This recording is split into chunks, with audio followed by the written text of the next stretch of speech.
Quantitative methods of job evaluation. So നമ്മൾ qualitative methods കണ്ടു, ranking മെത്തേഡും അതുപോലെ ജോബ് ക്ലാസിഫിക്കേഷൻ മെത്തേഡും. അത് പ്യുവർലി ബേസ്ഡ് ഓൺ ക്വാളിറ്റി ആയിരുന്നു. എന്നാൽ ക്വാണ്ടിറ്റേറ്റീവ് മെത്തേഡിൽ നമ്മൾ കാൽക്കുലേഷൻസ്, അതായത് ക്വാളിറ്റേറ്റീവ് ഫാക്ടേഴ്സിനെ നമ്മൾ ക്വാണ്ടിഫൈ ചെയ്തിട്ട് അതിനെ ന്യൂമറിക്കൽ നമ്പേഴ്സിലേക്ക് കൺവേർട്ട് ചെയ്തിട്ട് എന്നിട്ട് ജോബ് ഇവാലുവേഷൻ നടത്തുന്ന രണ്ട് മെത്തേഡ്സാണ് നമ്മളിവിടെ ഡിസ്കസ് ചെയ്യാൻ പോകുന്നത്. They are point method and factor comparison method. So first one, point method. Point method, it is widely used method of job evaluation. Okay, under this method, fair wages are determined after analyzing the job's work in detail. ഓരോ ജോബ്സിനെയും നമ്മൾ detail ആയിട്ട് analyse ചെയ്തതിന് ശേഷം മാത്രം fair wages determine ചെയ്യുന്നു. So ഇതിൻ്റെ procedures എന്തൊക്കെയാണെന്നുള്ളത് നോക്കാം. First, preparation of job description. എല്ലാ ജോബ് ഇവാലുവേഷൻ മെത്തേഡിലെയും ഫസ്റ്റ് സ്റ്റെപ്പ് എന്ന് പറയുന്നത് ജോബ് ഡിസ്ക്രിപ്ഷൻ പ്രിപ്പയർ ചെയ്യുക എന്നുള്ളതാണ്. Then factors influencing the jobs are determined. ഓരോ ജോബ്സിനെയും ഇൻഫ്ലുവൻസ് ചെയ്യുന്ന ഫാക്ടേഴ്സ്, അത് മെൻ്റൽ ഫാക്ടേഴ്സ് ആയിരിക്കാം, സ്കില്ലായിരിക്കാം, റെസ്പോൺസിബിലിറ്റി ആയിരിക്കാം. അപ്പോൾ എന്തൊക്കെ ഫാക്ടേഴ്സ് ഉണ്ടോ ആ ഫാക്ടേഴ്സിനെ എല്ലാം നമ്മൾ തീരുമാനിക്കുന്നു. Then next point, points are allotted to these factors. ഓരോ ഫാക്ടേഴ്സിനും നമ്മൾ പോയിൻറ്റ്സ് അസൈൻ ചെയ്ത് കൊടുക്കുന്നു. അതായത് ഒരു ജോബിൻ്റെ ഏതൊക്കെ ഫാക്ടേഴ്സ് എത്ര പോയിൻറ്റ്സൊക്കെ ആയിരിക്കും വരിക എന്നുള്ളത് നമ്മൾ തീരുമാനിക്കുന്നു. ചില ജോബ്സിന് മെൻ്റൽ എഫേർട്സ് കൂടുതലായിട്ട് വേണ്ടി വരും, ചില ജോബ്സിന് ഫിസിക്കൽ എഫേർട്സ് കൂടുതലായിരിക്കും, ചില ജോബ്സിന് റെസ്പോൺസിബിലിറ്റീസ് കൂടുതലായിരിക്കും. സോ അതിനനുസരിച്ചിട്ട് നമ്മൾ പോയിൻറ്റ്സുകൾ അലോട്ട് ചെയ്യുന്നു. Then rate each job factor wise. ഓരോ ജോബ് എടുത്തിട്ട്, ഓരോ പെർട്ടിക്കുലർ ജോബ് എടുത്തിട്ട് അതിന് ഈ ഫാക്ടർ വൈസ് നമ്മൾ എന്ത് ചെയ്യുന്നു, റേറ്റ് ചെയ്യുന്നു. Then points get for each factor in a job are added together. ഒരു ജോബിൽ എന്തൊക്കെ ഫാക്ടേഴ്സ് ഉണ്ടോ ആ ഫാക്ടേഴ്സിനൊക്കെ കിട്ടിയിട്ടുള്ള പോയിൻറ്റ്സുകളെല്ലാം നമ്മൾ ആഡ് ചെയ്യുന്നു. ഓക്കെ, സോ ഒരു ജോബിന് ഇപ്പോൾ സപ്പോസ് 5 ഫാക്ടേഴ്സ് ഉണ്ടെങ്കിൽ ഈ 5 ഫാക്ടേഴ്സിന് നമ്മൾ എത്ര പോയിൻറ്റ്സൊക്കെയാണോ കൊടുത്തിട്ടുള്ളത് ആ പോയിൻറ്റ്സുകളെല്ലാം ആഡ് ചെയ്യുന്നു. So all the jobs with more or less same points are graded into 1. അങ്ങനെ നമ്മൾ മാർക്ക് കിട്ടിക്കഴിഞ്ഞിട്ടുണ്ടെങ്കിൽ എല്ലാ ജോബ്സിൽ ചിലപ്പോൾ സെയിം പോയിൻറ്റ്സ് വന്നിട്ടുള്ള ജോബ്സുകൾ ഉണ്ടായിരിക്കും. അതിനെല്ലാം നമ്മൾ ഒരൊറ്റ കാറ്റഗറിയിൽ പെടുത്തുന്നു. Then fix wage rate on the basis of the total point. ഈ ടോട്ടൽ പോയിൻറ്റിൻ്റെ അടിസ്ഥാനത്തിൽ നമ്മൾ വേജ് റേറ്റ് ഫിക്സ് ചെയ്യുന്നു. അങ്ങനെയാണ് നമ്മൾ ഈ പോയിൻ്റ് മെത്തേഡിൽ ജോബ് ഇവാലുവേഷൻ നടത്തുന്നത്.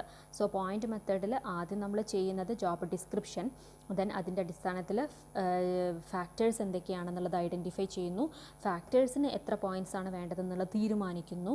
എന്നിട്ട് അതിൻ്റെ അടിസ്ഥാനത്തിൽ ഓരോ ജോബ്സിലും എത്ര ഫാക്ടേഴ്സാണ് വരുന്നത് എന്നുള്ളത് കാൽക്കുലേറ്റ് ചെയ്യുന്നു. കാൽക്കുലേഷൻ ടോട്ടൽ ഫാക്ടേഴ്സിൻ്റെ എല്ലാം കൂടെ ആഡ് ചെയ്തിട്ട് നമുക്കൊരു ഫിഗർ കിട്ടുന്നു. ഈ ഫിഗർ ആയിരിക്കും ഈ ഫിഗറിൻ്റെ അടിസ്ഥാനത്തിലായിരിക്കും, ആ ഒരു എമൗണ്ടിൻ്റെ അടിസ്ഥാനത്തിലായിരിക്കും നമ്മൾ വേജ് റേറ്റ് ഫിക്സ് ചെയ്യുന്നത്. അപ്പോൾ ഏകദേശം സിമിലർ പോയിൻ്റ് കിട്ടിയിട്ടുള്ളതിനെല്ലാം നമ്മൾ ഒരു പെർട്ടിക്കുലർ ഗ്രേഡിലേക്ക് മാറ്റുന്നു.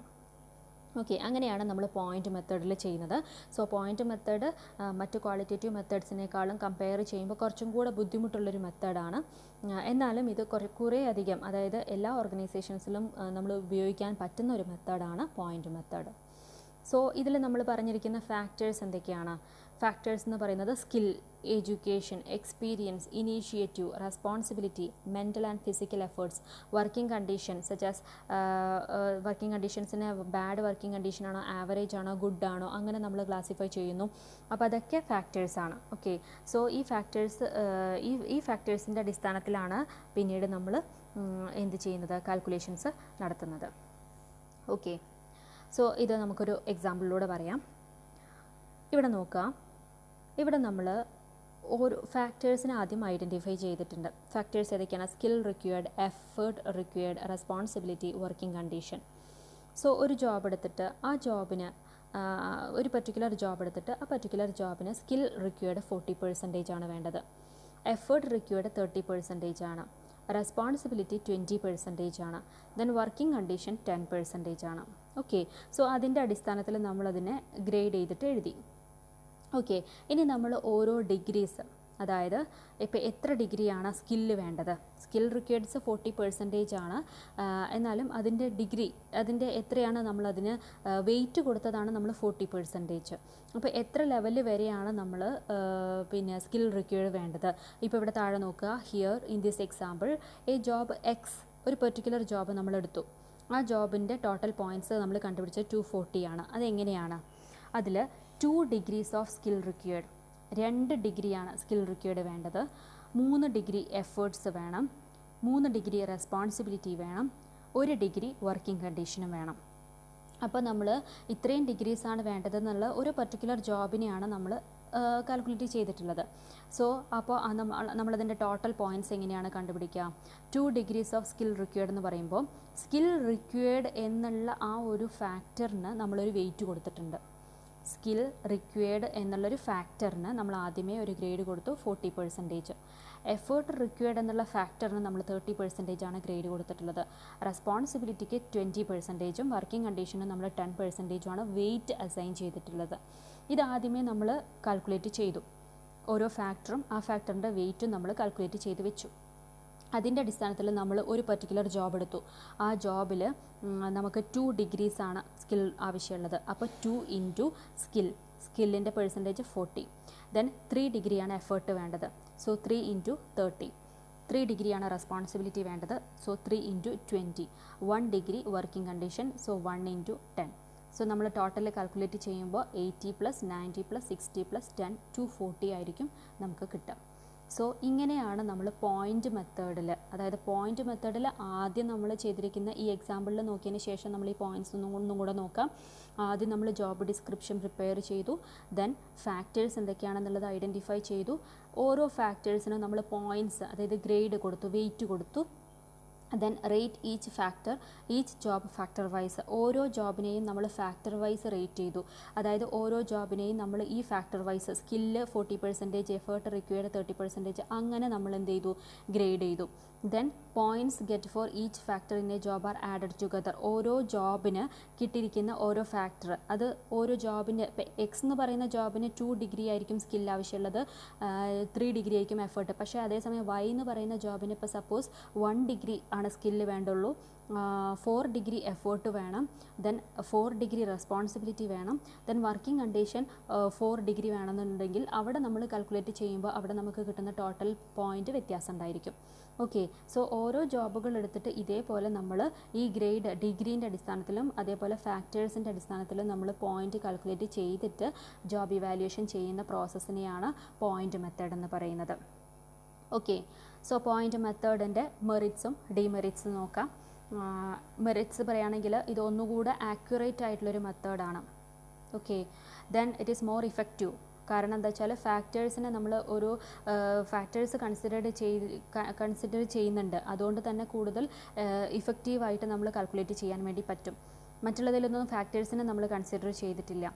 Then suitable for large concern. ഏത് വലിയ ഓർഗനൈസേഷനിലും എത്ര വലിയ ടാസ്കുകൾ, എത്ര വലിയ ജോബുകൾ വന്നിട്ടുണ്ടെങ്കിലും അവിടെ നമുക്ക് ഈ മെത്തേഡ് ഉപയോഗിച്ചിട്ട് കാൽക്കുലേറ്റ് ചെയ്യാൻ പറ്റും. Then it is objective method. ഇതിൻ്റെ ഏറ്റവും ഇമ്പോർട്ടൻ്റ് ആയിട്ടുള്ള പ്രത്യേകത ഒബ്ജക്റ്റീവ് മെത്തേഡാണ്. ഇവിടെ പേഴ്സണൽ ബയാസോ ഒന്നുമില്ല. ഒരു കമ്മിറ്റി ഫോം ചെയ്തിട്ടുണ്ടെങ്കിലും ആ കമ്മിറ്റീൻ്റെ ടാസ്ക് എന്ന് പറയുന്നത് എന്തുമാത്രമാണ്?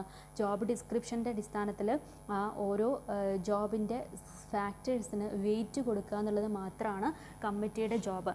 ആ വെയിറ്റിൻ്റെ അടിസ്ഥാനത്തിൽ നമ്മൾ പ്യുവർ മാത്തമാറ്റിക്കൽ കാൽക്കുലേഷനിലൂടെയാണ് ഓരോ ജോബിന് എത്രയാണ് ടോട്ടൽ പോയിൻ്റ് വരിക എന്നുള്ളത് കാൽക്കുലേറ്റ് ചെയ്യുന്നത്. So it is objective method. The difference in wage can be explained numerically. Okay, so resistance from labor union can be reduced. Labor union എന്നുള്ള റെസിസ്റ്റൻസ് നമുക്കൊരു പരിധി വരെ ഒഴിവാക്കാം. No place for personal prejudice or bias. Okay, പക്ഷെ അതിൻ്റെ demerits പറയുകയാണെങ്കിൽ it is expensive. Then determination and selection of factors is A difficult task. ഒരു ഇതിൽ നമ്മളിപ്പോൾ കണ്ടു ഒരു ടാസ്കിന് ഇതൊക്കെയാണ് ഫാക്ടേഴ്സ് എന്നുള്ളത് നമ്മൾ ഐഡൻറ്റിഫൈ ചെയ്തു വെച്ചു. പക്ഷേ ആ ഐഡൻറ്റിഫൈ ചെയ്യുന്ന പ്രോസസ്സാണ് ഏറ്റവും ബുദ്ധിമുട്ടായിട്ടുള്ളൊരു task. Then it is time consuming one. An average worker cannot understand it easily. പെട്ടെന്ന് ഈ ഒരു മെത്തേഡ് എന്താണ്, ഇതിലൂടെ എങ്ങനെയാണ് കാൽക്കുലേറ്റ് ചെയ്യുന്നത് എന്നുള്ളത് പെട്ടെന്ന് ഒരു ലാമാനെ സംബന്ധിച്ച് മനസ്സിലാക്കാൻ ബുദ്ധിമുട്ടാണ്. സോ അതുകൊണ്ട് തന്നെയാണ് ലേബർ യൂണിയൻസ് എതിർക്കില്ലെങ്കിലും എംപ്ലോയീസിൻ്റെ ഭാഗത്തുനിന്ന് ചിലപ്പോൾ ഒരു എതിർപ്പുണ്ടായിരിക്കും, കാരണം ആവറേജ് വർക്കറിനത് മനസ്സിലാവാത്തതുകൊണ്ട്. Then errors may occur if assigned point values are not realistic. നമ്മൾ കാൽക്കുലേറ്റ് ചെയ്യുന്നതിൽ എന്തെങ്കിലും മിസ്റ്റേക്ക് വന്നിട്ടുണ്ടെങ്കിൽ, അതായത് നമ്മൾ കൊടുത്തിട്ടുള്ള വെയിറ്റിൽ എന്തെങ്കിലും വ്യത്യാസം വന്നിട്ടുണ്ടെങ്കിൽ ടോട്ടൽ പോയിന്റിലും വ്യത്യാസം വരും. സോ ഈ ടോട്ടൽ പോയിന്റിൽ വ്യത്യാസം വന്നാൽ എന്താണ് ഒരു ബുദ്ധിമുട്ടുള്ളത്, അതിൻ്റെ അടിസ്ഥാനത്തിലാണ് നമ്മൾ വേജ് സ്ട്രക്ചർ ഫിക്സ് ചെയ്യുന്നത്. സോ വേജ് ഫിക്സേഷനിൽ വ്യത്യാസം വരും. സോ അങ്ങനെ വ്യത്യാസം വന്നിട്ടുണ്ടെങ്കിൽ ഓട്ടോമാറ്റിക്കലി നമ്മൾ എംപ്ലോയീസിൻ്റെ ഭാഗത്തുനിന്ന് ഒരു എതിർപ്പുണ്ടായിരിക്കും. സോ അതുകൊണ്ട് നമ്മൾ ഇവിടെ ചെയ്യുമ്പോൾ വളരെ കെയർ ചെയ്തിട്ട് വേണം ഓരോ ഫാക്ടേഴ്സും അതിനുള്ള വെയിറ്റുകളും അസൈൻ ചെയ്ത് കൊടുക്കാനും. ഓക്കെ, ഇതാണ് പോയിന്റ് മെത്തേഡിൽ പറയാനുള്ളത്. ദ നെക്സ്റ്റ് ഇമ്പോർട്ടൻറ്റ് മെത്തേഡാണ് factor comparison method. Okay, so this factor comparison method is a combination of ranking method and point method. റാങ്കിങ്ങിൻ്റെയും പോയിൻ്റ് മെത്തേഡിൻ്റെയും കൂടെ ഒരു കോമ്പിനേഷനാണ് ഫാക്ടർ കമ്പാരിസൺ മെത്തേഡ് എന്ന് പറയുന്നത്. സോ പോയിൻ്റ് മെത്തേഡ് നമ്മൾ തൊട്ട് മുന്നേ കണ്ടു. റാങ്കിങ് മെത്തേഡ് എന്ന് പറയുന്നത് ക്വാളിറ്റേറ്റീവ് മെത്തേഡാണ്. സോ ഇത് രണ്ടിനെയും കൂടെ കമ്പൈൻ ചെയ്യുമ്പോൾ എങ്ങനെയാണെന്നുള്ളത് നോക്കാം. This method is developed by Bench in 1926. Then under this method few jobs are selected as key jobs and it is evaluated. ഇവിടെ നമ്മൾ എല്ലാ ജോബ്സിനെ എടുക്കുന്നില്ല, ഏതെങ്കിലും പെർട്ടിക്കുലർ കീ ജോബ്സിനെ മാത്രം ഐഡൻറ്റിഫൈ ചെയ്യുന്നു. എന്നിട്ട് this key jobs are taken as standard against which other jobs are compared. ഈ key ജോബ്സിനെ നമ്മൾ എന്ത് ചെയ്യുന്നു, ഒരു സ്റ്റാൻഡേർഡായിട്ട് കൺസിഡർ ചെയ്യുന്നു. എന്നിട്ട് ആ കീ ജോബ്സിന് എന്തൊക്കെ ഫാക്ടേഴ്സ് ആണോ വന്നിട്ടുള്ളത്, ഏതൊക്കെ ഫാക്ടേഴ്സ് എത്ര ഗ്രേഡിലാണോ വന്നിട്ടുള്ളത്, അതിൻ്റെ അടിസ്ഥാനത്തിൽ നമ്മൾ എന്ത് ചെയ്യുന്നു, അതിന് മറ്റുള്ള ജോബ്സിൻ്റെ ഇവാലുവേറ്റ് ചെയ്യുന്നു. സോ അതാണ് ഫാക്ടർ കമ്പാരിസൺ മെത്തേഡിൻ്റെ ഒരു പ്രത്യേകത.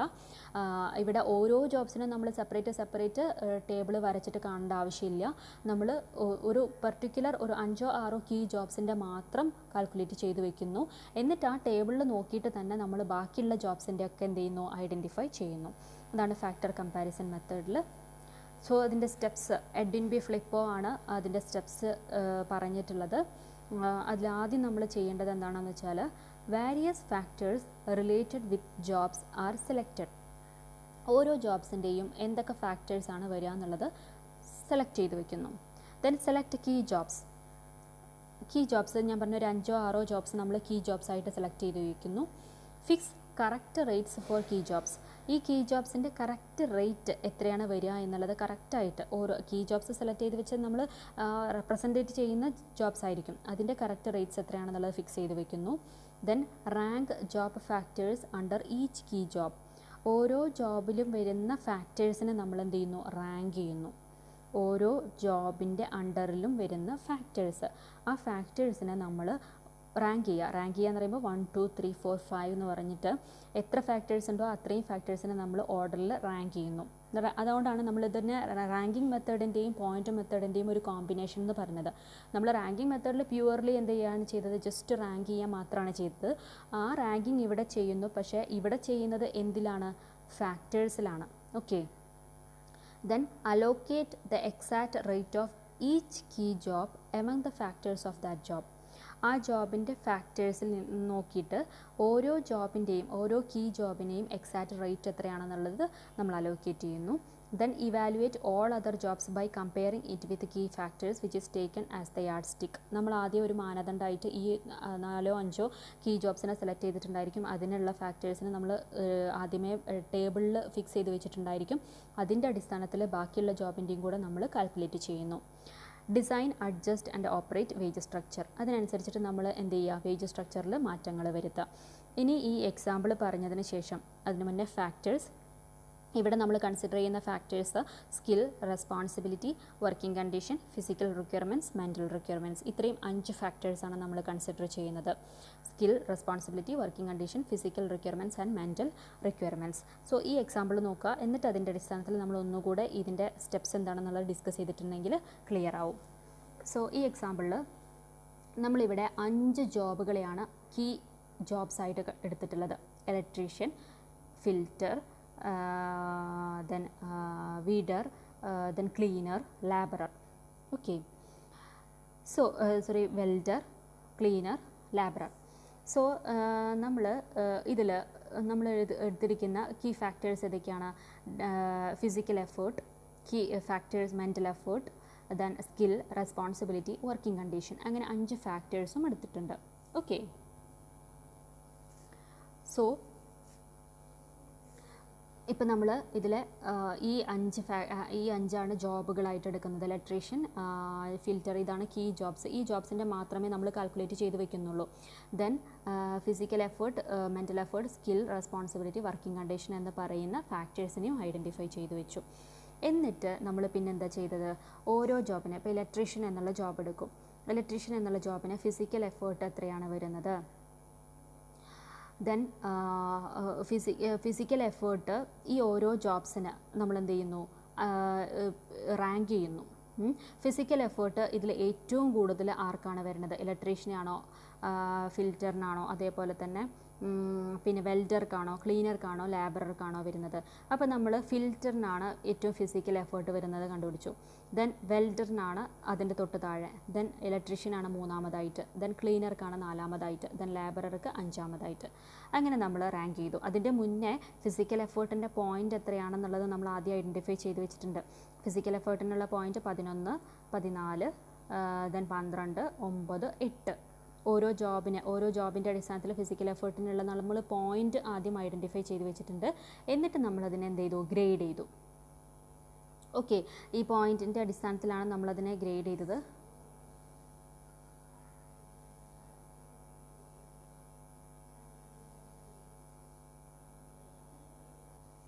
അടുത്ത മെൻ്റൽ എഫേർട്ട് നോക്കാം. മെൻ്റൽ എഫേർട്ട് എടുക്കുകയാണെന്നുണ്ടെങ്കിൽ ഏറ്റവും കൂടുതൽ മെൻ്റൽ എഫേർട്ട് വരുന്നത് ഏത് ജോബിനാണ്? സോ ഇലക്ട്രീഷ്യനാണ് 14 പോയിൻറ്റ്സ് വരുന്നത്. ഓക്കെ, ഇലക്ട്രീഷ്യന് 14 പോയിൻറ്റ്സ് വരുന്നു. ദെൻ അത്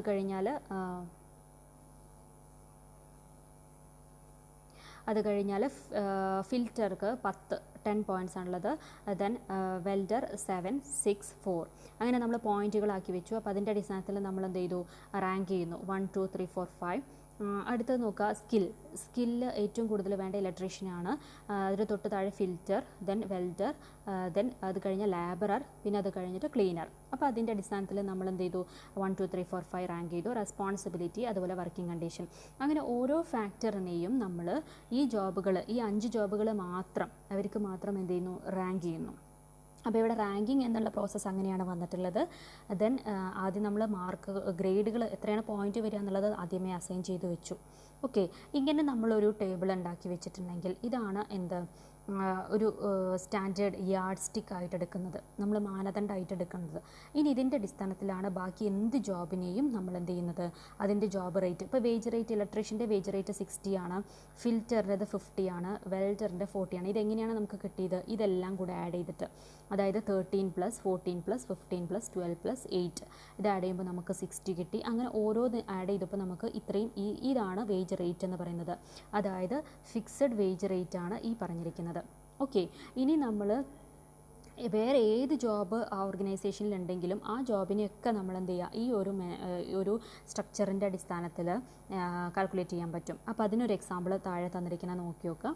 suppose the job of a painter is found to be similar to, ഒരു പെയിൻറ്ററിൻ്റെ എത്രയാണ് വേജ് റേറ്റ് വരിക എന്നുള്ളത് നമ്മൾ കാൽക്കുലേറ്റ് ചെയ്യാൻ പോവുകയാണ്. അപ്പോൾ പെയിൻറ്ററിന് എത്രയാണ് പെയിൻറ്ററിന് വരുന്നത് എങ്ങനെയാണ് കാൽക്കുലേറ്റ് ചെയ്യുക? പെയിൻറ്ററിൻ്റെ സിമിലർ ടു ഇലക്ട്രീഷ്യൻ ഇൻ സ്കില്ലിൻ്റെ കാര്യത്തിൽ ഇലക്ട്രീഷ്യൻ്റെ അതേ സ്കില്ലാണ് പെയിൻറ്ററിന് വേണ്ടത്. ഓക്കെ, സോ ഇലക്ട്രീഷ്യന് എത്രയാണ് സ്കില്ല് വരുന്നത്? 15. ഓക്കെ, സോ പെയിൻറ്ററിൻ്റെ നമ്മൾ കാൽക്കുലേറ്റ് ചെയ്യുമ്പോൾ 15 plus the next filter in mental എഫേർട്ടിൻ്റെ കാര്യത്തിൽ ഫിൽറ്ററിൻ്റെ മെൻ്റൽ എഫേർട്ടാണ് വേണ്ടത്. സോ മെൻ്റൽ എഫേർട്ട് ഫിൽറ്ററിന് എത്രയാണ് വരുന്നത്? 10. Okay, so 10. അടുത്തത് cleaner in responsibility, welder in physical effort, വെൽഡറിൻ്റെ ഫിസിക്കൽ എഫേർട്ടാണ് വേണ്ടത്. ഫിസിക്കൽ എഫേർട്ട് വെൽഡറിന് വരുന്നത് 12 ആണ്. സോ 12. ദെൻ ക്ലീനർ ഇൻ റെസ്പോൺസിബിലിറ്റീൻ്റെ കേസിൽ ക്ലീനറാണ്, അതായത് 6. So 6. Then last labourer in working condition. So labourer എങ്ങനെയാണ് വർക്കിംഗ് കണ്ടീഷൻ? 4. അപ്പോൾ 4. ഇതെല്ലാം കൂടെ ആഡ് ചെയ്ത് കഴിഞ്ഞിട്ടുണ്ടെങ്കിൽ നമുക്ക് കിട്ടിയ എത്രയാണ്? 6 + 4 10 + 12 22, 32, 42 ആൻഡ് 47. സോ 47 ആണ് ഇവിടെ ഒരു പെയിൻറ്ററിന് കിട്ടുന്ന വേജ് റേറ്റ്. ഓക്കെ, പെയിൻറ്ററിൻ്റെ വേജ് റേറ്റ് എന്ന് പറയുന്നത് 47 ആണ്. ഈ 47 നമ്മൾ എങ്ങനെയാണ് കാൽക്കുലേറ്റ് ചെയ്ത് വെച്ചിട്ടുള്ളത്? ഈ ഒരു ടേബിളിൻ്റെ അടിസ്ഥാനത്തിൽ. ഓക്കെ, സോ ഇതാണ് ഫാക്ടർ കമ്പാരിസൺ മെത്തേഡ് എന്ന് പറയുന്നത്. ഈ ഫാക്ടർ കമ്പാരിസൺ മെത്തേഡിൽ ആദ്യമേ ഒരു പ്രീ ഫിക്സഡ് നമ്മൾ കണ്ടുപിടിച്ച് വയ്ക്കുന്നു. ബാക്കിയുള്ള എല്ലാ ജോബ്സിൻ്റെയും നമ്മൾ ഈ കീ ജോബ്സിൻ്റെ അടിസ്ഥാനത്തിലാണ് കാൽക്കുലേറ്റ് ചെയ്യുന്നത്. ഓക്കെ, സോ ഇത് ഒന്നും കൂടെ നല്ല മെത്തേഡാണ്. പോയിൻ്റ് മെത്തേഡിനെ അപേക്ഷിച്ച് നല്ലൊരു മെത്തേഡാണ് ഈ ഫാക്ടർ കമ്പാരിസൺ മെത്തേഡ് എന്ന് പറയുന്നത്. ഈ എക്സാമ്പിൾ നോക്കിയതിന് ശേഷം ഇതിൻ്റെ പോയിൻറ്റ്സ്, അതായത് സ്റ്റെപ്സ് ഒന്നും കൂടെ നിങ്ങൾ റിവ്യൂ ചെയ്ത് നോക്കിയിട്ടുണ്ടെങ്കിൽ ക്ലിയർ ആവും. ഓക്കെ, ദെൻ അതിൻ്റെ മെറിറ്റ്സും ഡിമെറിറ്റ്സും കൂടെ പറയാം. മെറിറ്റ്സ് എന്ന് പറഞ്ഞാൽ ഇറ്റ് ഈസ് മോർ ഒബ്ജക്റ്റീവാണ്. മോർ ഒബ്ജക്റ്റീവ് എന്ന് പറഞ്ഞാൽ ഇവിടെ സബ്ജക്റ്റീവ് ബയാസ് ഇല്ല. മറ്റേ മെത്തേഡ് പോലെ തന്നെ ഒബ്ജക്റ്റീവാണ്. Give reliable result, more accurate. Then process flexibility. മാറ്റങ്ങൾ വേണമെങ്കിൽ വരുത്താം. ഓരോ ജോബിന് വേണമെങ്കിൽ നമുക്ക് അതിൻ്റെ ഗ്രേഡുകൾ ചേഞ്ച് വരുത്തണമെന്നുണ്ടെങ്കിൽ ആ ടേബിളിൽ ചേഞ്ച് വരുത്തിയാൽ മതി. Then number of factors considered as key factors limited, so it reduces the chance of overlapping. നമ്മളിവിടെ 5 ഫാക്ടേഴ്സ് മാത്രമാണ് കൺസിഡർ ചെയ്തിട്ടുള്ളത്. Okay, skill, mental effort, physical effort, working condition and responsibility. ഇങ്ങനെ 5 ഫാക്ടേഴ്സ് മാത്രമാണ് നമ്മൾ കൺസിഡർ ചെയ്തിട്ടുള്ളത്. അതുകൊണ്ട് തന്നെ ഇവിടെ ഓവർലാപ്പിങ്ങിനുള്ള സാധ്യത കുറവാണ്. Then rating of new job is not difficult one. പുതിയൊരു ജോബ്, ഏത് ജോബ് കിട്ടുകയാണെങ്കിലും അതിനെ നമ്മൾ റേറ്റ് ചെയ്യുക എന്നുള്ളത് ഒരു ബുദ്ധിമുട്ടും ഇല്ലാത്ത കാര്യമാണ്. സോ ബാക്കിയുള്ള 2 മെത്തേഡ്സിലും, ക്വാളിറ്റേറ്റീവ് മെത്തേഡ്സിലൊക്കെ അതാണ് ഏറ്റവും ബുദ്ധിമുട്ടുള്ള കാര്യം. ഓക്കെ, ദെൻ അതിൻ്റെ ഡിമെറിറ്റ്സ് എന്ന് പറയുകയാണെങ്കിൽ it is costly. It is considered as a complicated method, so the labour union may not be ready to accept it. Okay, then difficult task to allot due weightage to each factor. നമ്മൾ ആദ്യം ഈ ഓരോ ഫാക്ടറിനും ഓരോ wait കൊടുത്തു എന്ന് പറഞ്ഞല്ലോ. ആ wait കൊടുക്കലാണ് ഏറ്റവും ബുദ്ധിമുട്ടുള്ള കാര്യം. ആ വെയിറ്റ് കൊടുത്തു കഴിഞ്ഞിട്ടുണ്ടെങ്കിൽ പിന്നെ അത് ബേസ് ചെയ്തിട്ട് നമുക്ക് പുതിയൊരു ജോബിൻ്റെ കാൽക്കുലേറ്റ് ചെയ്യാൻ അവിടെ പ്രശ്നമേ ഇല്ല.